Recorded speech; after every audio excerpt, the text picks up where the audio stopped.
જી પાલ police સ્ટેશનની અંદર visa ફ્રોડનો case પાછલા દિવસમાં રજીસ્ટર કરવામાં આવેલ હતો, જેમાં કુલ 23 જેટલા અલગ અલગ ક્લાયન્ટ્સના 39 લાખ રૂપિયા લઈ જે પરમિટ વિઝા છે એ આપવામાં આવેલ ન હતા. જેની અંદર અગાઉ એક આરોપીની ધરપકડ કરવામાં આવેલી હતી. આ ગુનાની તપાસ હાલ પાલ પોલીસ સ્ટેશનમાં ચાલુ છે. જે દરમિયાન વરુણભાઈ રાજુભાઈ પરમાર નામનો ઈસમ જે પોતે પણ વિઝાનું કામ કરે છે, તેની સંડોવણી જણાઈ આવતા પાલ પોલીસ સ્ટેશન દ્વારા તેની ધરપકડ કરી રિમાન્ડ લઈ ઇન્વેસ્ટિગેશનની કાર્યવાહી આગળ ચાલુ કરવામાં આવી છે.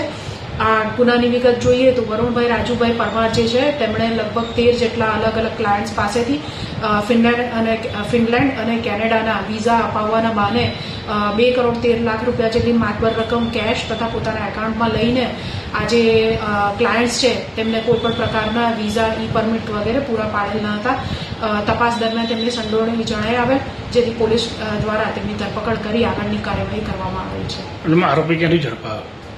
આરોપીને પોલીસ દ્વારા ટેકનિકલ સર્વેલન્સ અને એના આધારે પોતાના જે નાસ્તો ફરતો હતો ત્યાંથી ઝડપી પાડવામાં આવ્યો.